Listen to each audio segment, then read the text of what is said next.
Hi friends, வணக்கம். நம்ம இப்போ பார்க்குறது வாழைப்பூ. இந்த வாழை செடியோட பொட்டானிக்கல் நேம் மியூசா பேரடைசிகா. இதனோட ஃபேமிலி மியூசேசி ஃபேமிலி. இந்த வாழை கொலை தள்ளின அப்புறம் எல்லா படலையும் நேந்திரம் வாழை எல்லா படலையும் விட்டதும் நம்ம என்ன செய்யணும், அந்த பூவை நம்ம உணவுக்காக பயன்படுத்துகிறோம். அந்த பூவில் தேன் இருக்கு பாருங்கள். நம்ம இப்போது எடுத்துகிட்டு வந்திருக்கோம் ஃப்ரெஷ்ஷாக. இதில் ஒரு துளி தேன் இருக்குது. நம்ம விட்டு வச்சேன்னா இது ஹனிபி இல்லைன்னா அணில் இதெல்லாம் சாப்பிட்டுட்டு போயிடும். நல்லா டேஸ்ட்டாக இருக்குது. நீங்கள் சாப்பிட்ருப்பீங்கன்னு நினைக்கிறேன். இந்த ஹனி எல்லா சத்துக்களும் நிறைந்த ஒரு ஹனியாக இருக்குது.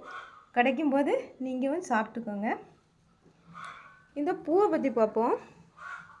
இந்த பூ நல்ல சத்துள்ள உணவுப் பொருள்.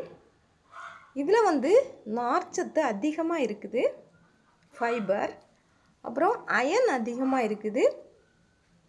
இது நல்ல மருந்து பொருளாக இது உபயோகப்படுகிறது. பொதுவாக பெண்களோட மாதவிடாய் சைக்கிளை சுழற்சியை இது ரெகுலர் அப்படியே சரி செய்கிறதுக்கு, அப்படின்னா கரெக்டான பீரியடில் போகிறதுக்கு இது உபயோகப்படுது. இந்த பூ அப்புறம் இந்த பூ எல்லாருக்குமே சாப்பிட்லாம். இது எடை குறைக்கிறதுக்கும் நல்ல ஒரு மருத்துவ பொருளாக இருக்குது. இதில் நிறைய ஆன்டி ஆக்சிடெண்ட் இருக்குது. இது நோய் எதிர்ப்பு தன்மை உடையது.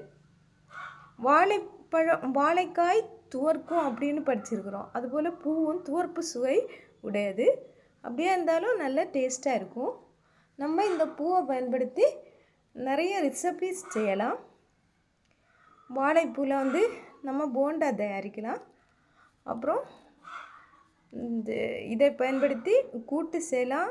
அப்புறம் வறுவல் பண்ணலாம். அப்புறம் நம்ம உணவு பதார்த்தங்களை தயாரிக்கலாம். நிறைய ரசம் தயாரிக்கலாம். வாழைப்பூ ரசம்.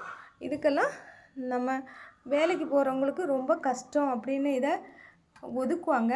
அப்படி நம்ம ஒதுக்கக்கூடாது. இந்த பூவை கட் பண்ணுறதுக்கு ஒரு புதிய ஒரு டெக்னிக்கு. அப்படி என்னென்னா, இந்த பூவை நம்ம ஈஸியாக 1 மினிட்லேயே கட் பண்ணிடலாம். இதை இந்த பக்கம் நம்ம கட் பண்ணக்கூடாது, இந்த பக்கத்துலேருந்து கட் பண்ணலாம். இப்படி ஸ்லைஸாக இப்படி கட் பண்ணணும். அப்படி ஸ்லைஸாக கட் பண்ணும்போது இப்படி வந்துடும். இப்படி வரும்போது நம்ம அப்படி அடிச்சிட்டனாலே எல்லாமே விழுந்துடும். இதோட வேஸ்ட்டு நம்ம அப்படியே டக்குன்னு எடுத்து மாற்றிடலாம். இதோட உள்பகுதியில் இருக்கிற பூ அத்தனையுமே நமக்கு உபயோகப்படுது. இதெல்லாம் வேண்டாத பொருள்.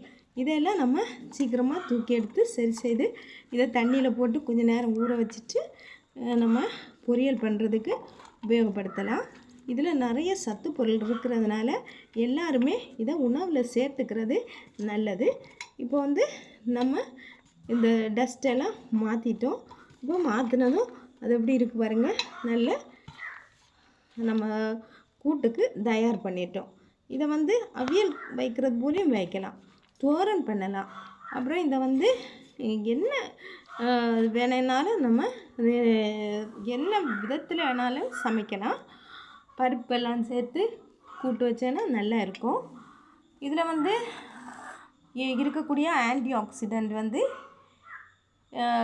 கிட்னி ஹெல்த்துக்கு பயன்படுது. அப்புறம் ஹார்ட் நல்ல ஹெல்த்தியாக இருக்கிறதுக்கு பயன்படுது. அப்புறம் என்னென்னா, வெயிட் லாஸ் ஆக்குறதுக்கும் இது ரொம்ப பயனுள்ள ஒரு உணவுப் பொருளாக இருக்குது. எல்லோருமே இந்த வாழைப்பூவை தவறாமல் சாப்பிட்டு பயனடைங்க. தேங்க்ஸ்.